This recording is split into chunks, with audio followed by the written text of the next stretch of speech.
Hello guys, I am Dharmendra Yadav. Today I am presenting a new topic, vocabulary. That means word power. आज हम आपके लिए लाए हैं एक नया टॉपिक, vocabulary यानी word power. How we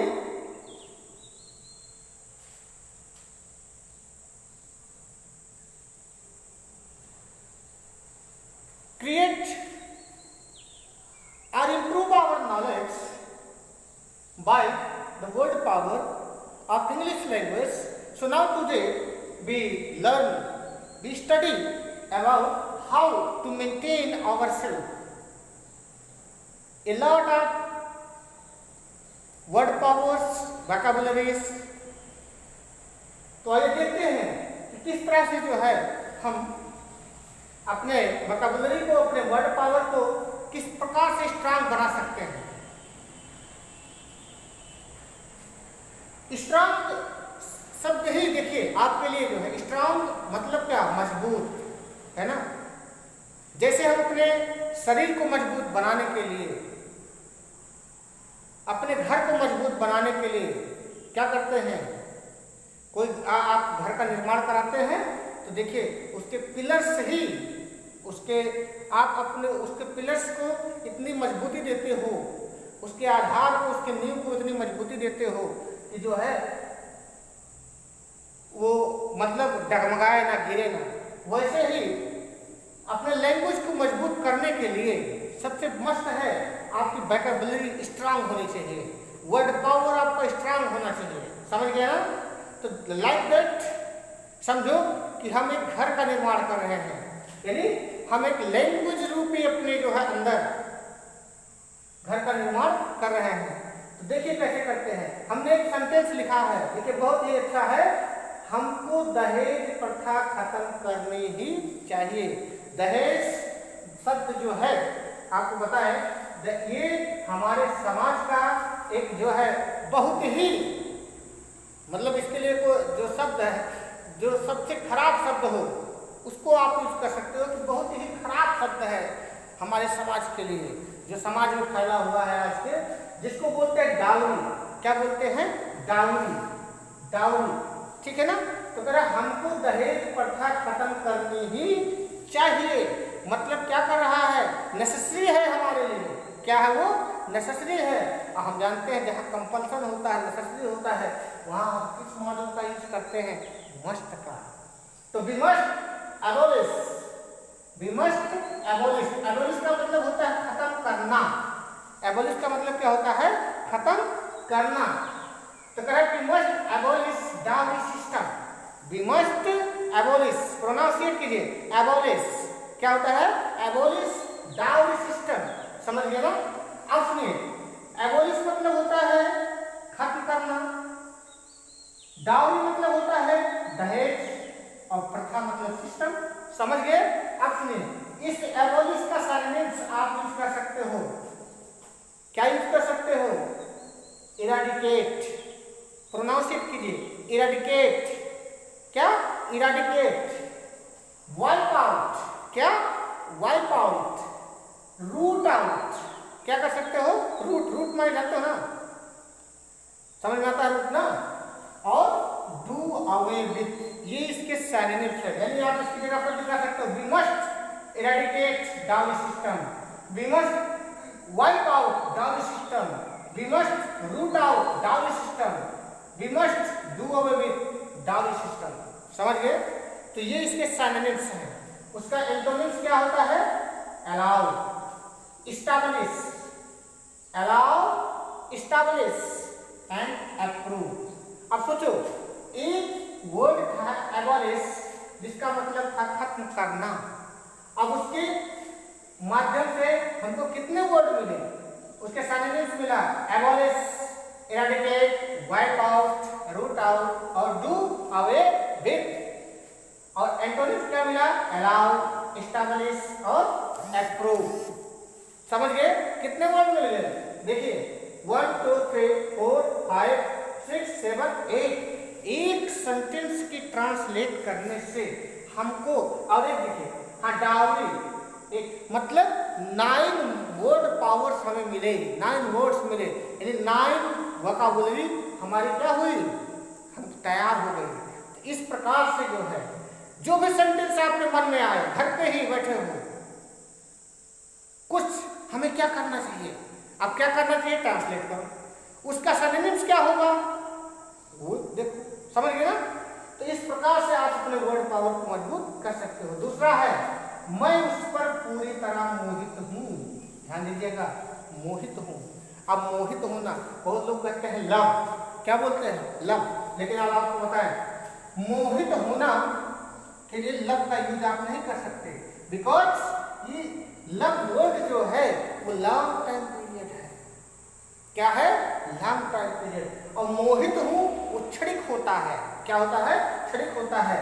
तो उसके लिए यूज करेंगे आई एम कंप्लीटली, ध्यान दीजिएगा, इनफैचुएटेड, प्रोनाउंसिएट कीजिए साथ में, इनफैचुएटेड, क्या बोलते हैं, infatuated with her, I am completely infatuated with her, क्या बोलेंगे, इनफैचुएटेड, क्या बोलेंगे, इनफैचुएटेड विथ हर। अब देखें इसका जो सिनोनिम्स क्या होता है इनफैचुएटेड का, बी सॉर्टेड, क्या बोलते हैं, बी सॉर्टेड, क्या बोलते हैं, बी सॉर्टेड, बिविच्ड, क्या बोलते हैं, बिविच्ड, क्या बोलते हैं, बिविच्ड।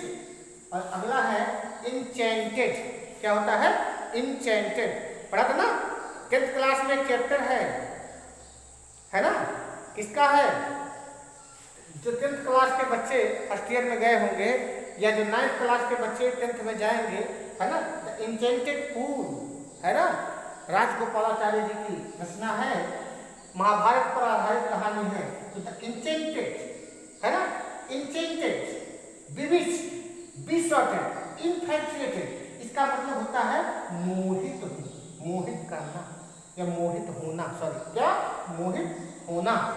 अब इसका एंटोनिम क्या होता है, डिसइंचेंटेड, क्या होता है, डिसइंचेंटेड और डिसइंटरेस्टेड, डिसइंचेंटेड और होता है डिसइंटरेस्टेड।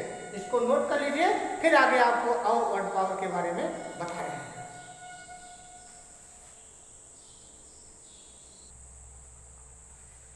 आइए देखते हैं, बहुत ही अच्छा सेंटेंस है। देखिए अभी कुछ दिन पहले जो है मीडिया में पूरे देश में चर्चा का विषय रहा, दिल्ली निर्भया कांड देश के सभी अपराधों में सबसे घिनौना अपराध रहा है। कैसा अपराध रहा है, घिनौना अपराध। अब देखिए दिल्ली निर्भया कांड देश के सभी अपराधों में सबसे घिनौना अपराध रहा है। अब घिनौना शब्द की मीनिंग क्या होगी, है ना, समझिए और सुनिए।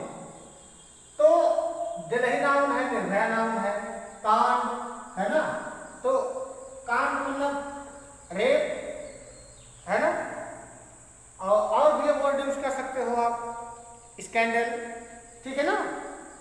लेकिन घिनौना के लिए क्या यूज करेंगे, तो देखो घिनौना के लिए मैंने यूज किया यहाँ पर एबोमिनेबल, क्या बोलेंगे, एबोमिनेबल, क्या बोलेंगे, एबोमिनेबल।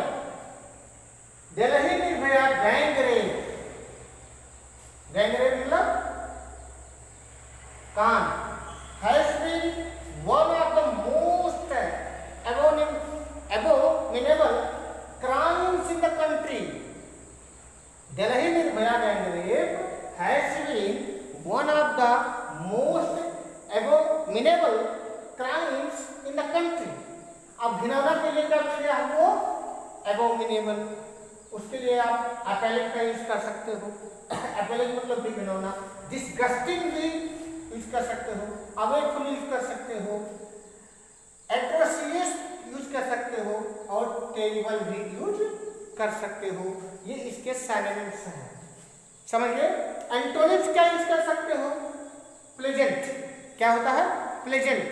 देखिए प्लीजेंट नहीं बोलेंगे, प्लीजेंट नहीं, प्लीजेंट नहीं, प्लेजेंट, क्या होता है, प्लेजेंट, डिलाइटफुल और काइंड, ये इसके जो है क्या है, एंटोनिम्स है। और एक बात आपको और बता दूं, ये सभी क्लासेस के लिए है, चाहे वो 6 का बच्चा हो, चाहे वो इंटरमीडिएट का बच्चा हो, और चाहे कोई एग्जाम का प्रिपरेशन कर रहा हो, एसएससी हो, बैंकिंग हो, सब के लिए मस्ट है। It is compulsory for all student that they learn a lot of vocabulary and word power to succeed in the life। समझ गए ना। नेक्स्ट है बड़ी झील प्रचुर मात्रा में मछलियों से भरी हुई है। अब प्रचुर मात्रा में भरी है, इसका मीनिंग होता है क्या, अबाउंड विथ। क्या होता है, अबाउंड विथ। बड़ी झील प्रचुर मात्रा में मछलियों से भरी हुई है। आप जानते हो भोपाल जो है झीलों का शहर कहा जाता है ना। तो देखें, बड़ी झील माने अपर लेक, प्रचुर मात्रा में भरी है, अबाउंड विथ, किससे, मछलियों से, फिशेज लिखा। अब एक चीज और आपको बता दें, यहाँ थोड़ा ग्रामेटिकल है। फिश आप पढ़ते हैं ना कि फिश का प्लूरल भी फिश होता है, बट ये जब सेम प्रजाति की बात होती है, एक ही प्रजाति की मछली की, एक ही जात की मछली की बात होती है तब। लेकिन जहाँ पर मछलियों की प्रजातियां अलग अलग हैं, यहाँ बात झील की हो रही है, तो अब उस झील में तमाम मछली है, व्हेल भी होगी, स्टारफिश भी होगी, और तमाम मछलियाँ, मतलब उनकी जातियाँ अलग अलग। तो जब जातियाँ अलग अलग होंगी तो वहाँ फिश का प्लूरल फिशेज होता है। अब देखो, अबाउंड विथ के लिए आप इन विथ भी यूज कर सकते हो, आप प्लेंटिफुल भी यूज कर सकते हो। उसका सिनोनिम्स क्या, एंटोनिम्स क्या होगा, डिफिशिएंट या लैक, इसका मतलब होता है कमी। क्या होता है, कमी। तो इस प्रकार से जो है आप अपने वर्ड पावर को मजबूत कर सकते हो। इसको नोट कर लीजिए, फिर आगे बताते हैं।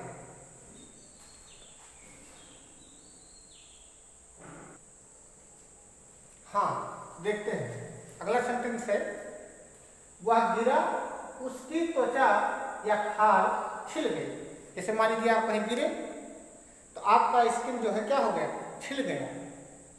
उसके लिए अब त्वचा या खाल के जो होता है सॉरी, उसके लिए स्किन का प्रयोग करते हैं। और छिल गए, छिलना के लिए प्रयोग क्या करते हैं हम भैया, एब्रोडेड। क्या यूज करते हैं, एब्रोडेड। क्या प्रोनाउंसिएट करेंगे, एब्रोडेड। ही फेल डाउन, वह गिर गया, एंड एब्रोडेड हिज स्किन, और उसकी त्वचा क्या हो गई, छिल गई। अब एब्रोडेड का सिनोनिम होता है ग्रेट। अब सुनो, आपको एक और, छिलनी जानते हो ना, छिलनी, छिलनी, ग्रेटर, ग्रेट में आर जोड़ दोगे, ग्रेटर से बनता है छिलनी, जो छिलने में काम आता है।